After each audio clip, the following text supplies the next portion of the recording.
ولاتین جیهان بسلامتی دیپلوماتین خواج سودانی و گراندن دیگل بردوامی شر کمالک چکدار دیگل هیزین حکمتی. وزیر بروانی ترکیه دبیجا او دیگل هفبرین خوین روسیا، ایران و سوریا لموسکو کم ببا جبو باشکرنا تیکلین انکره و شامی. و پشتی ارتهج مالباتکا کوبانی پنابر لباجار سام سوری ترکیه جبو دبار جیانی لبرخواد ده.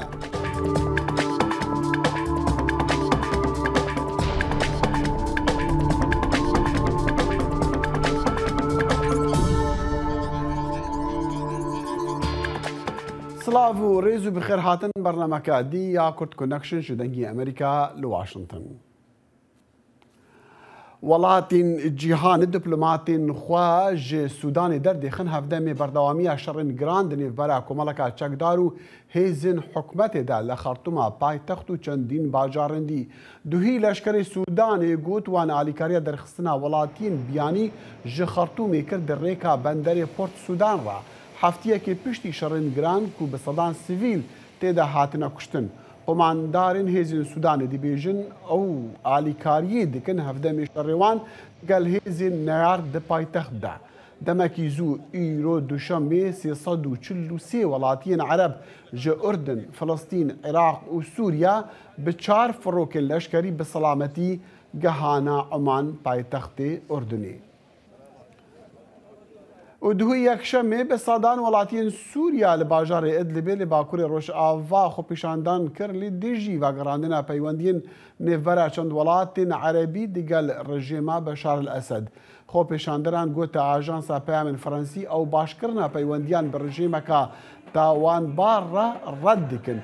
جسال 2011 ورا اسد راستی و درکرین سیاسی دبا لی ارتهجا ششی ماه شباطا بوری اگر بو کولاتین عربی و درکرنی بداوی بینن. ده چند هفتین بوری جیت افگارکا دیپلوماتیک لحرمی دست بکر پشتی عربستان سعودی و ایرانی تیکلین خواه نوکرینه و. آژانسا انادولیا یا سر به دولت ترکیه جزاری وزیر برفانی ترکیه راگهان دماغوتی کو پلان های صبحی سشنبه لموسکو او به هفبرین خوین سوری روسیا و ایران را کن ببا. اف راگهاندن هفدم بزاوین و گراندن تیکلین انقره و شامی بو پشتی چندین سال دجمناتی لدم دست پی کرنا شر نافخوی سوریا. انادولیا جزاری خلوصی آکار وزیر بروانی ترکیه راگهاند کو سروک دزگهین زانیارین ولاتین وان جی دی بجداری کمبونابن لموسکوی. وی گوت آرمان جمع چرا سرکرنا پرزگریکا بریکا دانستاندن و گراندن آرامیه جبو هریمی.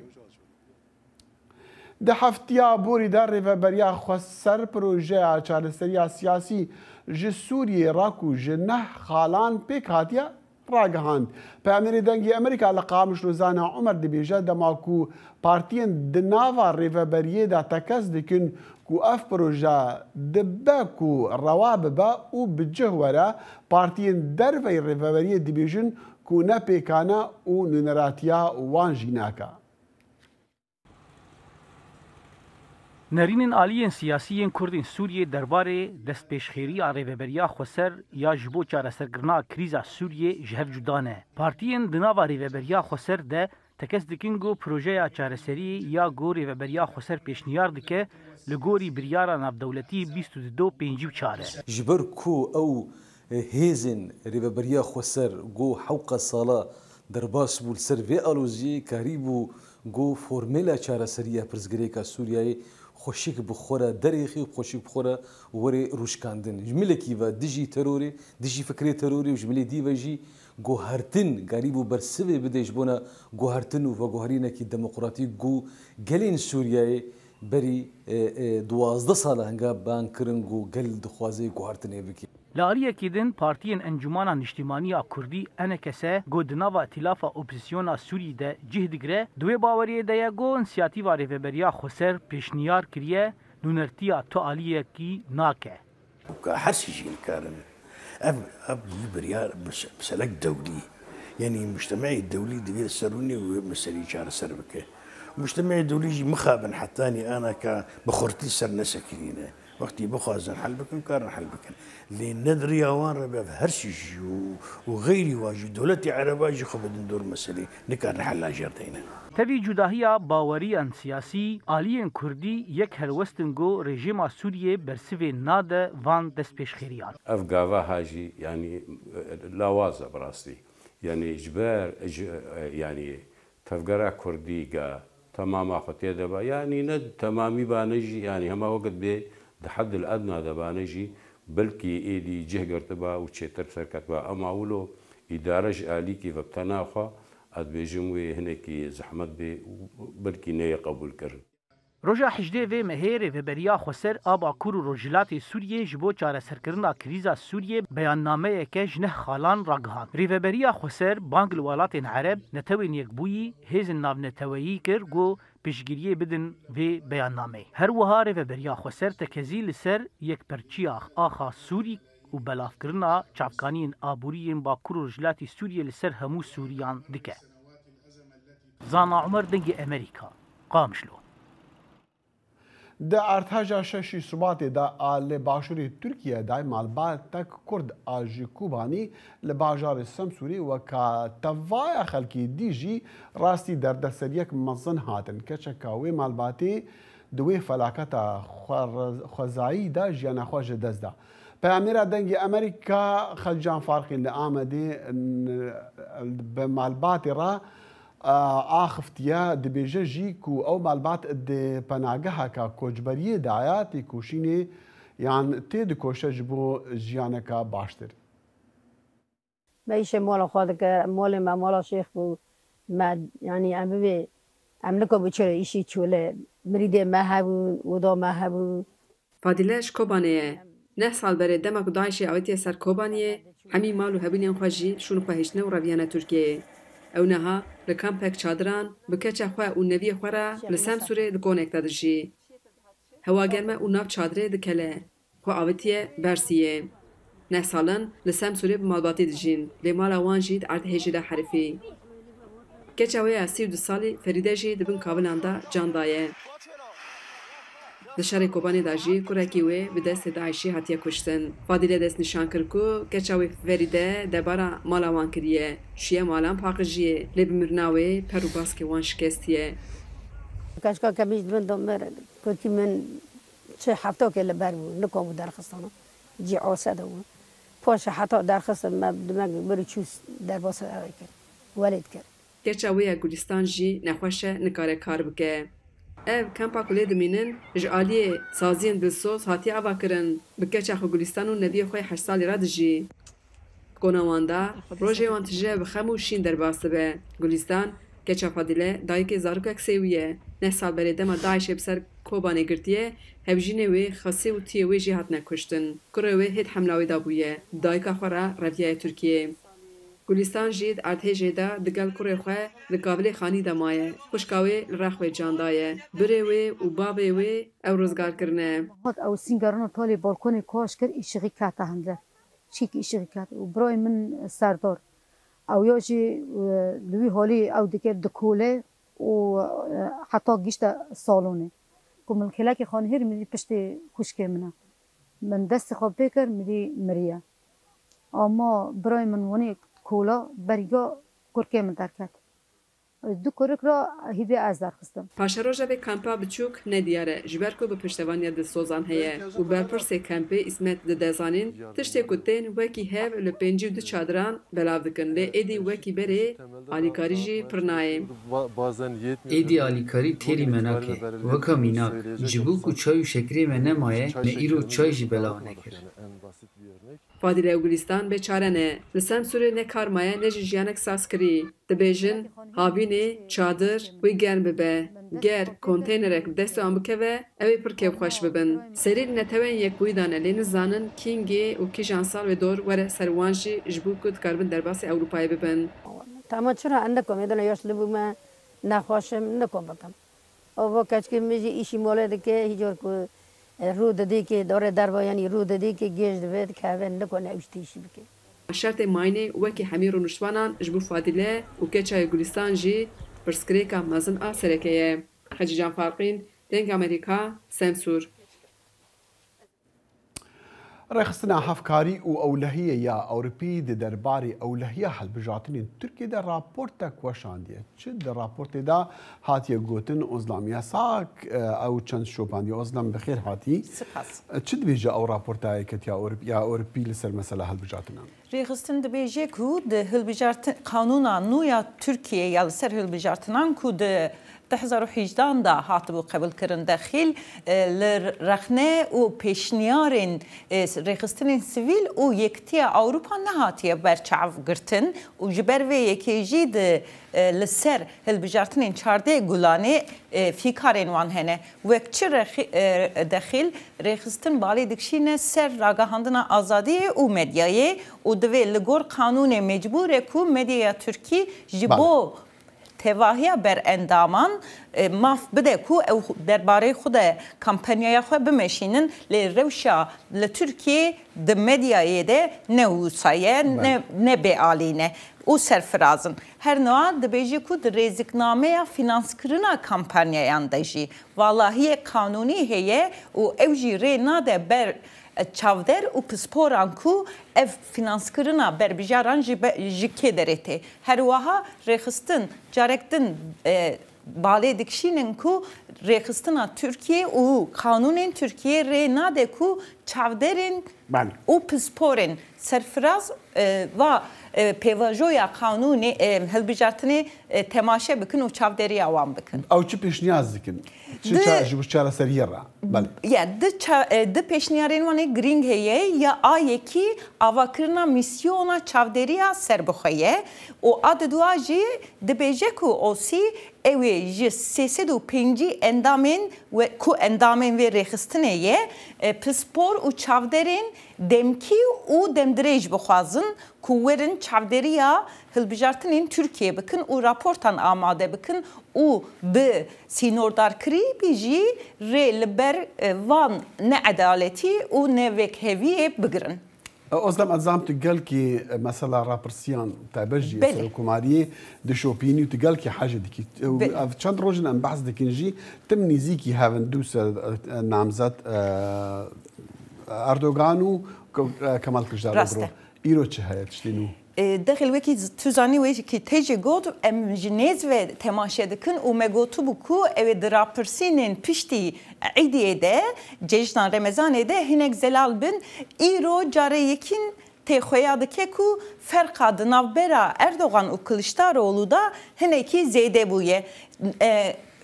Di rapirsînên ku îro hatine weşandin rêjeya bo piştgiriya bo Kılıçdaroğlu nêzî 49.3 Erdogan jî 42.4 nîşan dide lê hêjayê bîrxistinê ku ji bo bi destxistina seroktiya Tirkiye dibe yek namzetek ji sedî pêncî zêdetir bigire. Eger ji van her duwa jî tu kes ji sedî pêncî zêdetir negire ew ê de 28 gulanê de dora dudyaya hilbijartinan seroktiyê pêk were. Gelkî spas. Ez spas dikim. Gelo çavarê çi encam û çi guhertinan di civaka Tirkiyê de têkirin piştî hilbijartinên Tirkiye. Elî Gordilî çalaknas û yan civaknas biborin û felsefenas ji Almanya niha rastexwe bi mereyekekê elî dem baş em dixwazin bizanin yanî piştî van hilbijartinan em çavarê hinek guhertina dikin di civaka Tirkiyê de yan ne? Serçava weşana we xweş be gelek spas dikim. Belê bi rastî hêviyek heye ku piştîvan hilbijartinan li Tirkiyeyekî rûdanên baş werin dîtin hinek gavên baş werin avêtin bi giştî welatiyên Tirkî li benda guherînekê bi rastî jî mezin in ku ana rewşa welatê Tirkiyeyê de alojiyekî de ye û bi rastî jî rewşeke em meriv dikare bibêje gelekî awarte heye û mirovên welatiyên Tirkiyê gelekî em meriv dikare bibêje ku di tengasiyê de ne. Eva rastiyeke lê belê ev em bibêjin ev hevpeyvmana anca em bibêjin ew masa ku jê re dibêjin şeş qolê anca a şeş link. Hebekî hêviya insana kurt bike jî hinek guman helbette de heye ku ka bikaribin çi bikin وكي ام بيجن اريشين جلكي اساسي بنجهين لتركيا قالوا كا اب ماسا ام بيجن شش قولي حزاوي تربك كوان اريشيا وان مثلا ام بيجن çareser bike anena براستی evji ancak بدميره dikare xo bide der anji pişti hilbijartina mer bikarbe li servi keçtik rasti anji بله كاكي يعني ترى البسيارة ما ترى البسيارة ما قلت هشت أم بمين بسيارة كان حتى بشتي هالبجادنا اللي دي ساجي نار رجعت بحسن جواكا تركي بكن تايبه جي أم زاين كو جواكا تركي هاد ناسكرين بري ده 20 سالة بجواكا كساكولر وسيستمك ساكولر لورها بولي كان صالين حكم أردوغان تيغوتين كو أو جواكا ساكولر باش ده شوية يعني نها خطر ولسر وجواكي هبا يعني سيستمي ساكولري تركيا هبا يعني بله yani burasti او ام بيجم سيستما سيكولار اكو دسبيكا كوماري ve hebu او pişti ام بيجن درسلاتا حكومتا اردوغان habeki merv dikare beje kete khateri yani rast aşkarayı pek naat beje او rudenin ku pek hatin usakirin ku merv dikare beje او ام بيجن سيستما سيكولار حبكي دي خطري دبو وهنا جاو خطري بردوامه جخو بري هر دهات قوتن كو يك نتاو يك آل يك زمان إيجاد سردجي هات قوتن كو يك دين أنجا مبيجن أو فراستا كو دي بيجي يك دين جي هات جي خو قرد وأم بيجن بقشتي أو دولات أنجا أم بيجن ولاتي تركي وكي أم بيجن يك باريزية دو باريزه او منطق چیه او دی بيجي كو يك نتاوه يك زمانه يك دولته ويك دينه جبر وي كي جي ببرك كي بله ام تخواز بزانم قال لك اساجي هي في هيا كو بشتيفان هالفراتنان هناك روج بيغ وهارتن وبراتاراديكي هناك ازادي دز بكافن حتى اگر اردوغان جدر جارك يدر كافالي ديسان وي هناك حتى راديكي آزادي هبن لتركيا تشد بيجي تو أزعلم تو بخوجي قرباني مثلا وي أستان كرنان كو بري دمكي لتركيا دست بكرنا بله gelek spas yani heger meri brastiye bije ayki brastici ana li Türkiye'yi merimli kare bije ku azadi heye o azadiye ki em bijin ramani heye insan bir serbestlik karın fikru ramani xo bijin eviyatune Despeka em bibêjin eva 25 salê daviye Türkiye'ye despeka destilata Erdoğan de gerek tişt hatibin gotin ku azadî were Türkiye'ye Kurt bigêjin hemû mafên xwe yên rewa em bibêjin azadiya çapemeniye be azadiya fikrî hebe ewa tev droja îro em dibînin ku puç derketine yani eva puçin helbetê vî ku piştî hilbijartina hinek tiştên başvuru bidin لبلي أودي سجي مرف شوا ببجة هبكي أم دودلن جبركون دزانن بارتيا أم ببجن HDP جي لبرجرتنيا وجبوا البجارتنا بارتيا كنو هتا أباكرين بله أمونا زانن كيكي علي أنا خاز أزب برسم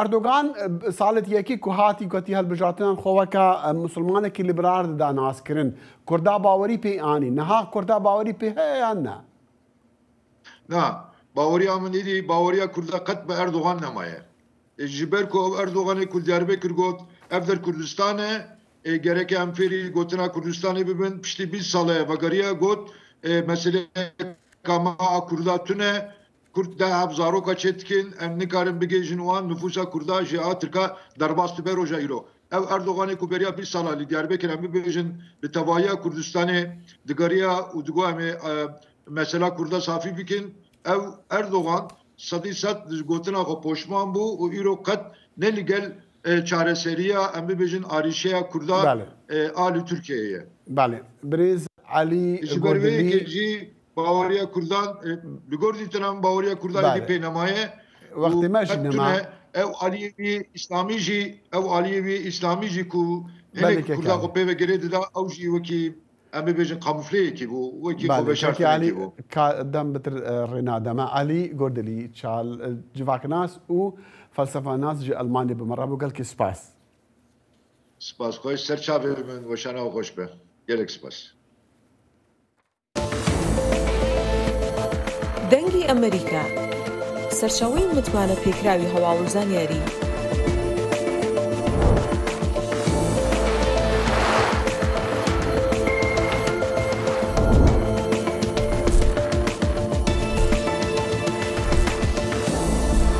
لە ماڵپەڕ و تۆڕە کۆمەڵایەتیەکانی دەنگی ئەمریکاوە ئاگاداری هەواڵ و گۆڕانکاریەکانی جیهان بە.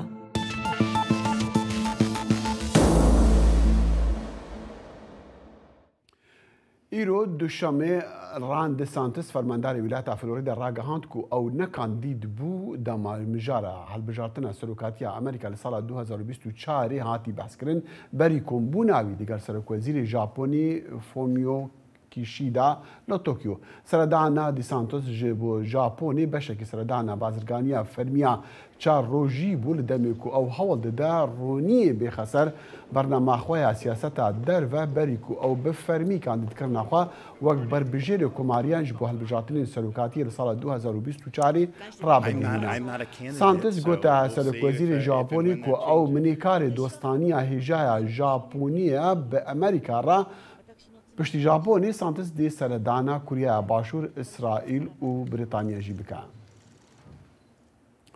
بە هەزاران پەنابەرین و چەند مەهن لە باشووری مەکسیکۆ دەستە سەرکرینە کاروانێکی نو پێک ئینان و بەرەف پایتەختی بڕێکەتنج بۆ داخوازکردنە بلەس خستنا داخوازیروان ژ پەنابەریێڕە لە ئەمریکا وان پەنابەران و پڕانیاوان ژ ڤەنزوێلایەنە ژ تاپاچۆلا باژارێ لە سەرسنووری گواتیمالا و بە ژمارەك مەزن دەست بە مەشاخوا کرد و دەبێژن ئەو چاوەڕێ دیکن پشتی 10 ڕۆژین مەشێ ئەو بگەهن باژارێ مەکسیکۆ.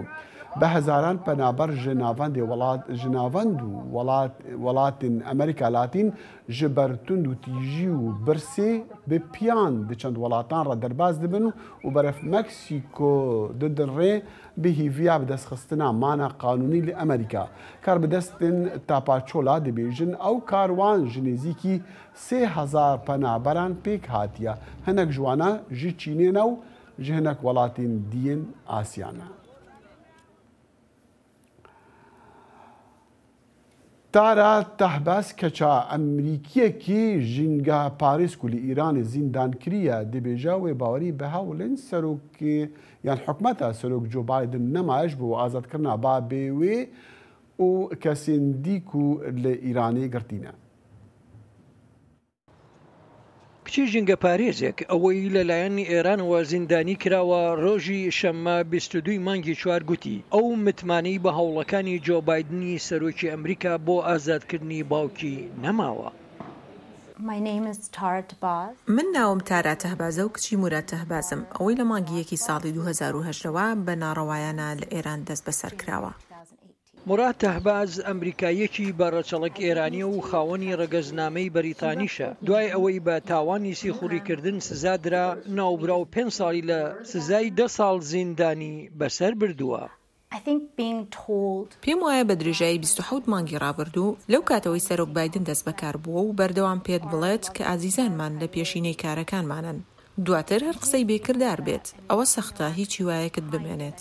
مورات تەهباز لە مانگی 3 ساڵی 2022 بۆ ماوەیەکی کورد بە تاگێکی ئەلکترۆنی لە پای بەسترا بوو بۆ بەندکردنی لە ماڵەوە ئازاد کرا لەو دەمەی 2 هاوڵاتی دیکەی خاوەند و ڕەگەزنامە ڕێگەی دەرچوونیان لە ئێران پێدرا لەوانە نازەنین زاغەری و راتکلیف بوو.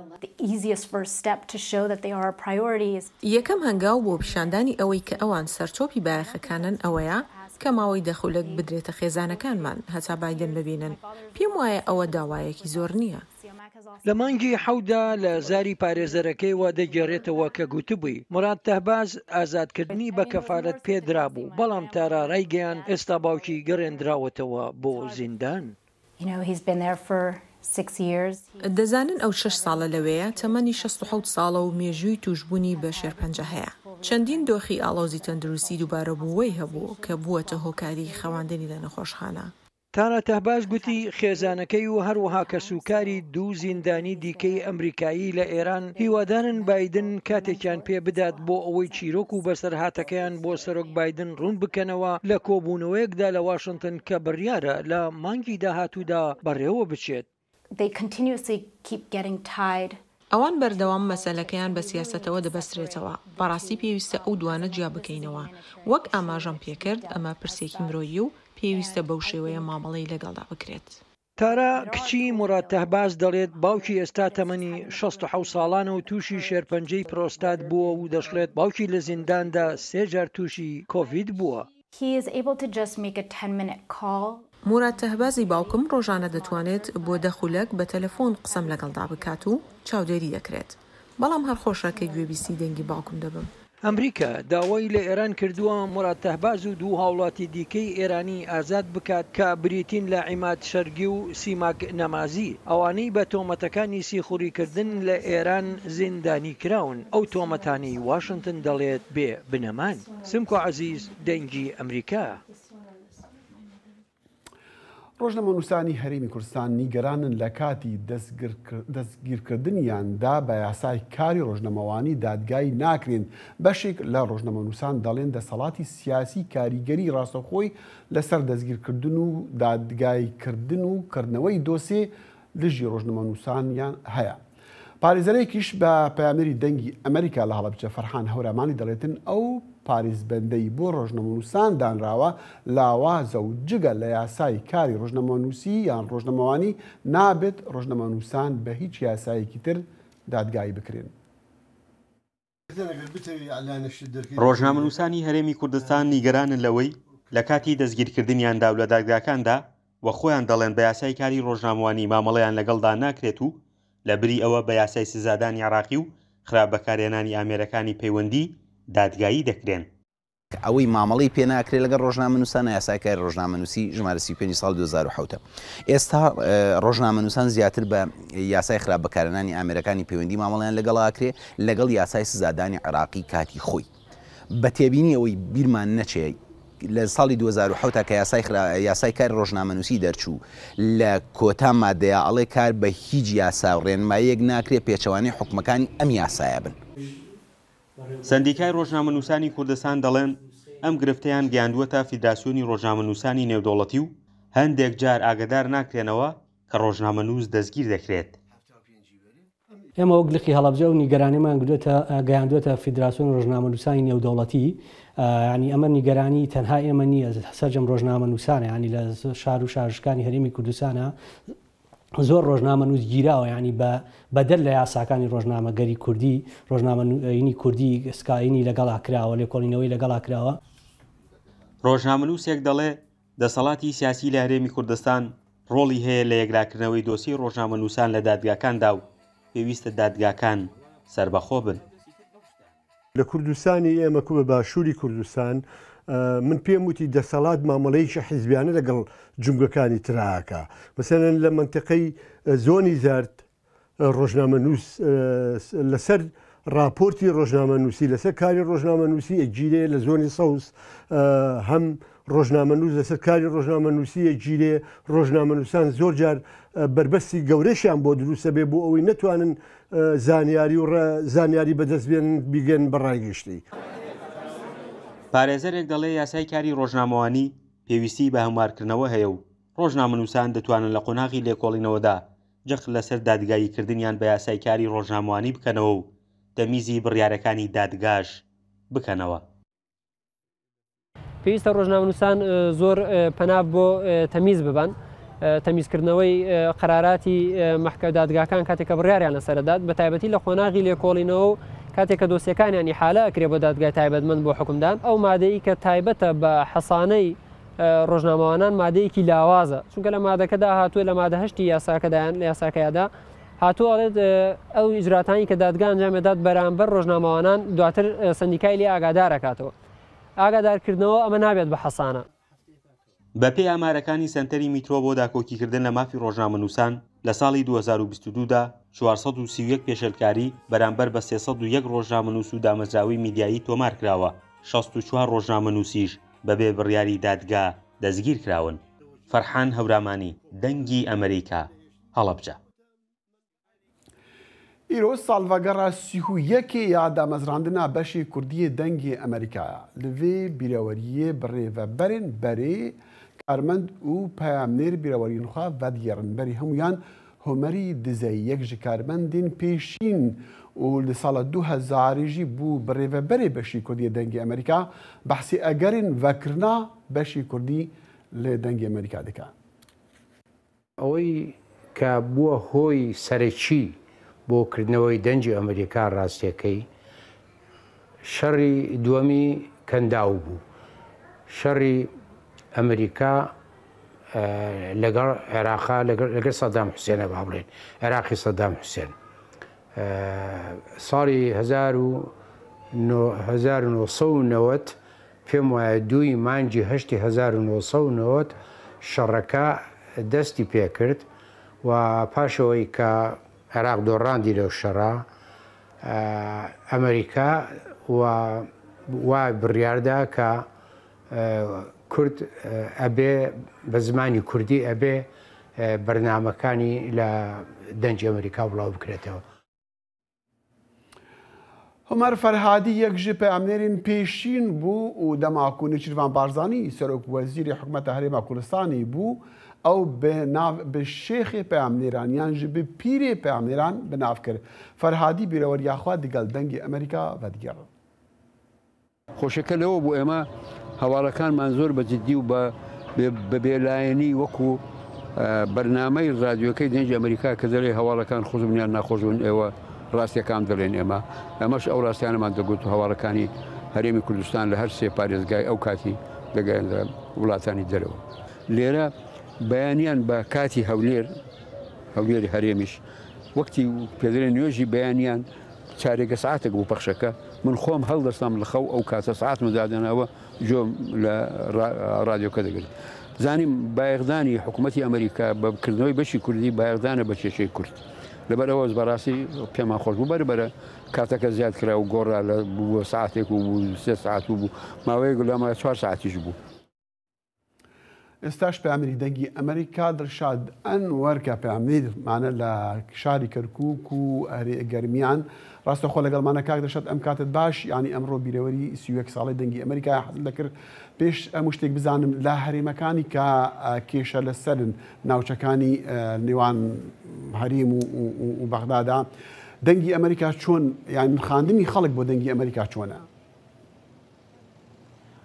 بەڵێ دەخی لەم کاتان باش پیرۆزبایی ساڵیادی دامەزراندنی دەنگی ئەمریکا لە بیسەران و بینەران و خوێنەرانی دەنگی ئەمریکا ئەەکەم دیارە وەک ئاگدارن کە دەنگی ئەمریکا بە تایبەتی لە ماوەی دوای شەڕی داعشەوە کە فراوانتر بوویەوە و پێش ئەوەش کە لە ساڵی 90ەکانەوە تاکو ئێستا ئەتوانم بڵێم وردە یعنی بە قۆناغ چوونی و خەڵکەوە بە تایبەتی لە ئێستادا کە دەنگی ئەمریکا تۆڕێکی فراوان لە پەیامنێری هەیە و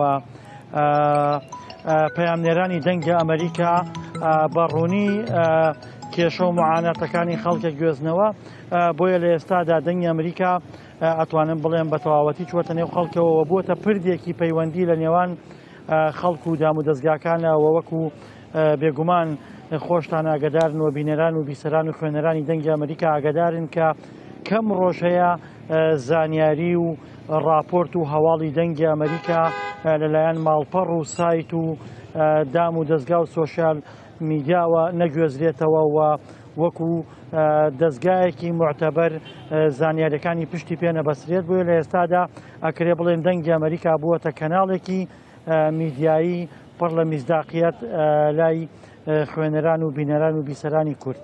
باشە بۆ خۆت کاک دڵشاد کە پەیامنێرێکی چەندین ساڵە بۆ بەشی کوردی دەنگی ئەمریکا کارەکە یعنی دەمویست تەقیمی تۆ بزانم یان بۆ خۆت کارکردن لەم دەستگایە چی دەگەینێ؟ بێگومان دەخیل من ماوەی تقریبان 8 ساڵ و نیوە لە دەنگی ئەمریکام ئەتوانم بڵێم بەو پەڕی ئاسوودەیی و ئیشەکەم بەو پێی کە یعنی زۆر ئازادانە و زۆر بێ ئەوەی کە هیچ ئیعاز بێ ئەوەی کە لایەنداری بێ ئەوەی کە هیچ ئینتیما و با بڵێن بیرروباوەڕێکی سیاسی زاڵ بێت بەسەر ئێمەدا و ئەتوانم بڵێم تەنها داواکاری دەنگی ئەمریکا لە ئێمە لە ماوەی کارکردنمانە ئەوە بووە کە بە شێوەیەکی پیشەیانە و دوور لە لایەنگیری و بتوانین لە کاتی راپۆرت و گواستنەوەی زانیاریەکاندا هەموو لایەنەکان بە باڵانسەوە وەربگرین. ئەمە یەکێکە لەو بنەمایانەی کە دەنگی ئەمریکا کاری لەسەر کردووە کە بۆ ئێمە مای خۆشحاڵیەوە. ئەوەش کە مای خۆشحاڵیەکە سەرجەم لایەنەکان و دەنگ و ڕەنگە جیاوازەکان تێگەیشتون لەوەی کە دەنگی ئەمریکا میدیایەکی فەرمی پرۆفشناڵی بێلایەنە بۆیە بە بێ جیاوازی دەنگ و ڕنگ و ئایدیا جیاوازەکان قسە بۆ دەنگی ئەمریکاکەن و ڕاکانیان لە ڕێگەی دەنگی ئەمریکاوە دەخەنێ ڕوو.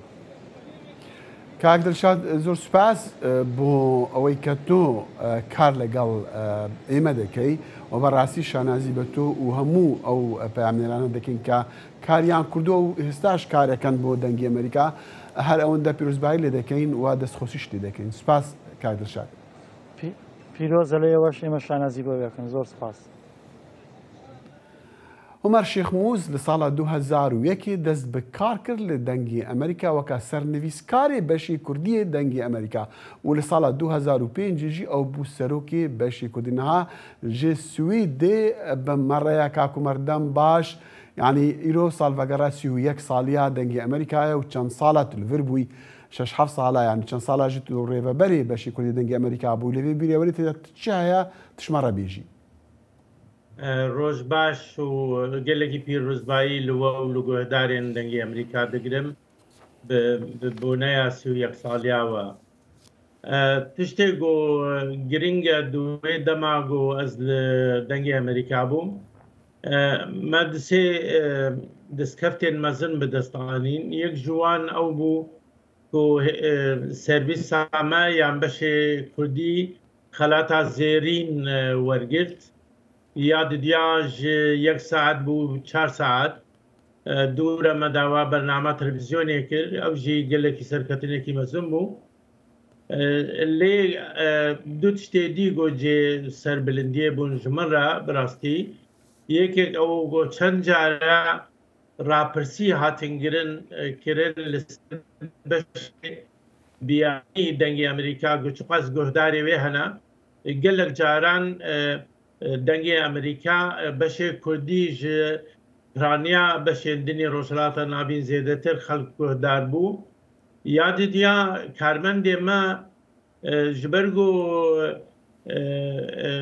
gelekî dilê wan xweş bû got beşê Kurdî hate damezrandin pir bi dûrsozane karê xwe dikirin we wekû erkekî niştimanî bi rêve dibirin yanî tu servîsekî din ew ruhiyet li cem tu nebû. کاکومەر من دخواست ez bizanim tu çi pêşniyaz dikî niha di mîdya niha van salan ku pêşketinên gelkê mezin çêbûne dê mîdya civakî da di mîdya dijital da ji bo beşî Kurdiyê dengê Amerîka ji bo ku bernamên xwe baştir bike û baştir bigeha guhdarên xwe temaşevanên xwe.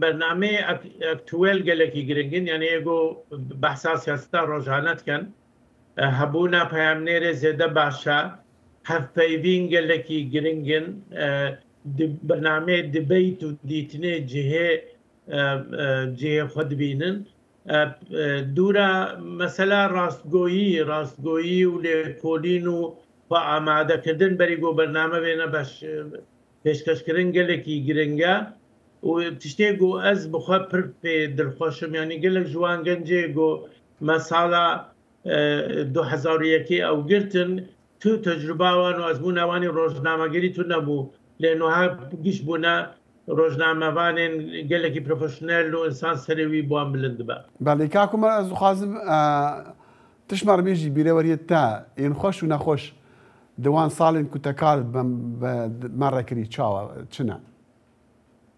Wela tiştê gelekî xweş bû bi min yanî duê dema me de rejîma Saddam Hüseyin ket ew mandebûna me zêde encamekî wênî baş hebû ya didiya beşê Kurdî xwaqasî geşekiriye got niha ez dibihîzim got 39 karmendin ji dêvla 89 karmendê got di dema me de hebû ya tiştê تشتێکی گەلێکی خۆشە ینی من بڕاستی ئەو 6 ساڵێ یان 7 ساڵێ دەنگی ئەمریکا بە ساڵێن هەری خۆش ژیانە خۆ دەتزانم ینی 6 ساڵێ ئەس پێشانازی دکەم تشتێن نەخۆش ئەو بوو گێتم مەترسی لەسەرمە هەبوو گۆ ممکنە وەک چاوە بەشێ عەربی هاتە گرتن هەنێک بە شێندنی ڕۆژهەڵاتان نابین هاتن گرتن مەترسی لەسەرما لەسەر بەشێ کوردیژی هەبوو لێ ئێمە مەدزانی وەکو ئەمباسەدۆر پیتر گەربرێتم دەگوت کەس نکارەوە بگرە ژبەرگۆی دەنگی ئەمریکا بە بڕیارە سەنات بە بووە گەرەک بە بڕیارە سەنات ژی بێداگرتن حکوومەت یان ئیدارە برایەتی هەر سەرۆکارێک نایگرتن. بالێ کەکومەرگەلێک سوپاس یعنی ئەمژی بشانازی وان ساڵین کاریمە دیگەلتە بیراخوا دئینن وەم گەلکی کەیفخۆش بوون کۆم گەلکێ ژ تەفێر بوونە و ژ ئەزمونەتە یا هەم یا سیاسی و هەم یا نویسینی و هەموو لایەنی ژیانی دوان ساڵان دەگەلکی سوپاس ji بۆ تا کاکومەر نهاژی هەفکاری من سیروان خۆش شۆ لە ستۆدیە ئەویژی بۆ چەند ساڵان کار بە بەشی کوردی ڕاکردە و بە دەنگی ئەمریکا ڕە نەبتنێ بەشی کوردی لە بەشیندیژی کارکردە جارجار قوتبوون تێدا هەبوو هەلی دیسان چەند ساڵ لە سیروان ئەف 10 ساڵە بێتری 10 ساڵە یازدە دەنگی ئەمریکا بگشتیمە و دناو دەژی 7 ساڵ بەشی کوردی ڕاستی تشتێنێ دەخی لە لێ زێدە بکەن پشتی گۆڤ مامۆستەیە برێز وەک ئەمەر شەغموس و ئۆمەرێ زەیی پەیاملێنە مەدرسات لێ زێدە کرێت تشتاز خوازم بێژم کۆ بڕاستی دەنگی ئەمریکا دە ساڵان دەگشی کاری بوو ناوێکی هەم ببە پەیوەندیەک دەناوبەرە کوردان و ئەمریکا و هەروها دەناوبەرە کوردان بخۆ وەکو ناوێ وێ بەرنامێژی کورد کنێکشنە ئەرکامەی سەرەکی ئەو بوو کۆ کوردا بەهەڤگرێدن 10 ساڵ باسی 10 ساڵاتکی ترت بێژ بۆ 22 ساڵ ساڵان نەها ئەم پتر سەنگی بێخن سەرچی یان پلانی مە چییە کۆ ئەم سەنگی بێخن سەر ji بۆ کۆ باشتر بگەهن گۆهدارە باشتر بگەهن خەڵکی دەخیل پەیوەندیا یعنی تایبەتمەندیا دەنگی ئەمریکا ئەوە کۆ نەب سەر بخۆیە دەستگەهەکە سەدی سەد سەر بخۆیە ڕاستە کۆ بەشێکش حکوومەتە ئەمریکا لێ دوارێ سەرنویسکاریە دە حکوومەتە ئەمریکا تمای تێکردنێت تێت ناک و ئەڤژی تایبەتمەندیەکە سەرخۆبوونا دەنگی ئەمریکایش بەرلۆ وایە دەرفەتێکش بۆ تەماشەوانین کورد بینەرێن کورد گوهدارین کورد خوێندەوانین کورد کۆ تشتێک و ئەم پێشکەش دەکەن یان دکارن پێشکەش بکەن لە جهێندنتنەیە ڕۆماڵا کۆ لە سەر ئەکرانین دەنگی ئەمریکان سەر پێلێن دەنگی ئەمریکا و ماڵپەرێن دەنگی ئەمریکا تێکردن لە جهێکی دینی کوردستانی نابینش بەرگول کوردستانی تزانە پڕانیا یعنی پڕانیا هەری مەزن ji دەستگەهێن ڕاگەهاندنێ سەر بە ئالی و پارتیên سیاسی وەیە ئەv یەک ئەم دikarin بکار بینن کۆ niha îro roj wekû bîskadin te jî got medya niha bûye medya civakî û medya dijîtal em dikarin sûdê ji wê yekê bigirin xwe bigihînin her kesî heger jinek li malê bin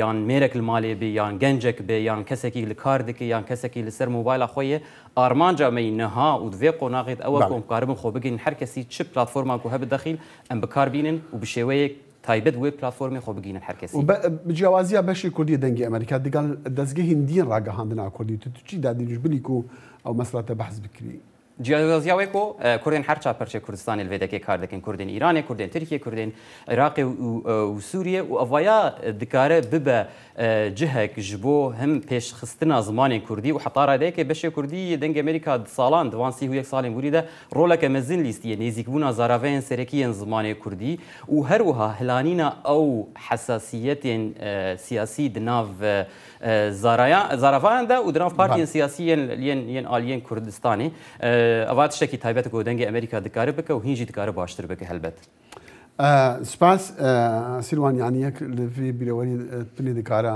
پیرۆزبایی لە هەفکارن خوا هەموا دیکن دوان کەسین کو کار بە مەڕەکردی چەندین ساڵە جێ هەمووان دیارە هەر کەسێکی دەمەکی کورد بەیان دەمەکی درێژ بە کار بە دەنگی ئەمریکا بەشی کوردی ڕێکردی جێهێوان دیارە ڕاستە ینی وەکە هەمەردزەی بەحسکردی دەستپێکاوێ 15 دقیقەیە بوو گەشە کرد حتا بوو 3 ساعت و 4 ساعتێت بەرنامە ڕاستەوخوا لە دەمی شەڕێ عێراقی دپێرا بەرنامە تەلڤیزیۆنی دەستپێکردنها چەند بەرنامە تەلڤیزیۆنی مەهانە ئیجا لەvê بیرەوەری بتنی ئەس دکارم پیرۆزبایلتە و تەڤایە وان کەسا بکەم کە خزمەتە بەشی کوردی دەنگی ئەمریکا کردی سپاس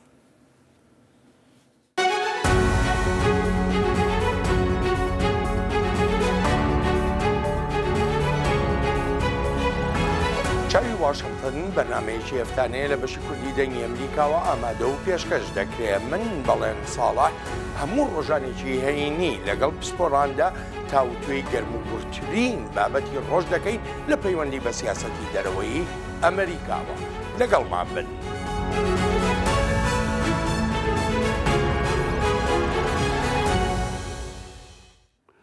خۆبەخشەکان لە چازی فیار شارۆچکەیەکی نزیک باخموتە هاوکاری مرۆییدا بەش دەکەن و لە هەمان کاتشدا داوا لە دانیشتوان دەکەن شارۆچکە چۆڵ بکەن.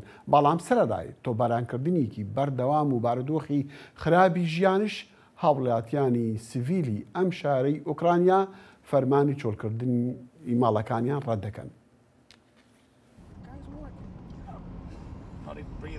خۆبەخشەکان ڕۆژی شەمە هاتنە چاسیڤیار شارۆچکەیەکی نزیک بەخموت بۆ دابەشکردنی هاوکاری مرۆیی و ڕازیکردنی دانیشتوان بۆ ئەوەی ناوچەکە چۆڵ بکەن.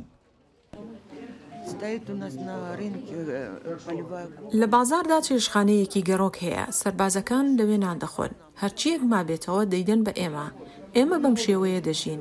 ئەگەر ئەوانیش وا تا چێشخانە گەڕۆکەکانیش بەجێ بهێڵین نازانین چی بکەین. ئەو هاوکاریە مرۆیە بەس نییە، ئەوە خواردنی قوتووە. مرۆڤ شۆربای دەبێت ڕۆژانە 3 جار خواردن بخۆم، چونکە ڕۆژانە 3 جار دەرمان دەخۆم. سەرڕای تۆباران و خراپی بارودۆخەکە دانیشتوانی شارۆچکەی ناوچەی دۆنسکی هێڵی پێشەوە ئامادە نەبوون ناوچەکانیان چۆڵ بکەن. من لە هیچ شتێک ناترسم، ژیانی خۆم ژیاوم، تەمەنم 70 ساڵە. بەم نەخۆشیە بۆ کوێ بڕۆم؟ ناچم بۆ هیچ شوێنێک. هەرچەندە هاوڕێکانم بانکێشتم دەکەن دەڵێن وەرە بۆ ئەوێ، وەرە بۆ لای ئێمە. بۆ بڕۆم؟ بۆ کوێ بڕۆم؟ 5000 هێرڤینیای ئۆکرانی تێدەچێت کە دەکاتە نزیکەی $135. لەکوێی بهێنم؟ ئەمە کەمترین تێچوونە لە ئێستادا. 5000م لەکوێ دەست بکەوێت؟ ئەو کەسانەی کە هاتبوون بۆ وەرگرتنی یارمەتی مرۆیی لە سنتەری کۆمەڵایەتی خۆجەیی بڵاوکراوەکانیان خوێندەوە و گویان لە ئۆلێکساندەر دەگرت. ئەوان هەموو ژیانیان لێرە بەسەر بردووە، کاتی خۆی هەموو ئەو مەنجەڵ و قاپ و قاچاغانەیان کڕیوە. ئەمە هەموو ژیانی ئەوانە.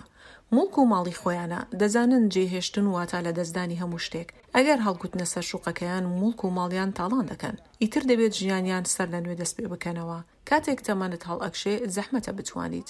بۆیە ڕێگە بە خەڵک دەدەین ئەوەندە کەلوپەلەکانیان لەگەڵ خۆیاندا بهێنن کە لە ڤانەکەدا جێ ببێتەوە. هەرچەندە خۆبەخشەکان ڕێگەیان پێدان چەند کەلوپەلێک لەگەڵ خۆیاندا بهێنە ناوڤانەکەەوە، بەڵام کەس پێشنیازی چۆڵکردنی ناوچەکەی قبول نەکرد. ئەمە بەهۆی پروپاگەندەکانی رووسیاوەیە. بە تەنها بۆ من قورسە خەڵک ڕازی بکەم بەوەی کە ئۆکرانیا بۆمبارانیان ناکات. زۆر بە باشی پروپاگەندەکانی رووسیا مێشکی داگیر کردوون. من ئەمە بە بەشێک لە پرۆسەکە دەزانم. پێشبینی دەکرێت سوپای ئۆکرانیا لە چەند هەفتە و مانگی داهاتوودا هێرشێکی پێچەوانە ئەنجام داد کە ئامانج لێی گرتنەوەی ئەو ناوچانەیە کە رووسیا داگیری کردوون.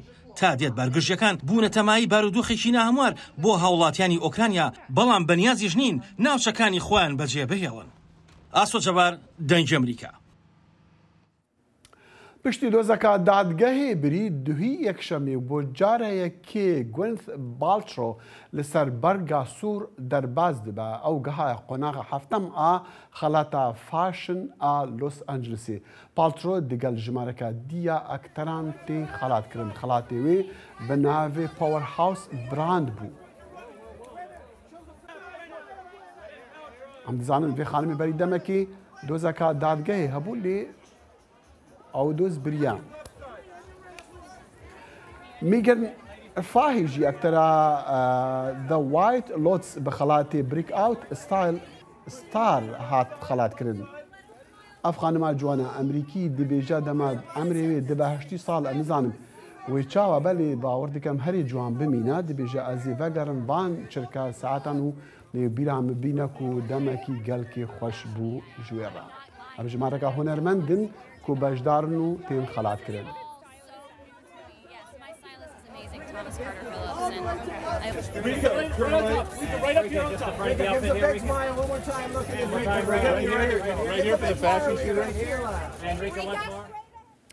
vê çendêjî em tên dawiya bernama Kurd kinexin ya îro heta sibehî her şad û bextewar bin û xweda hafîz.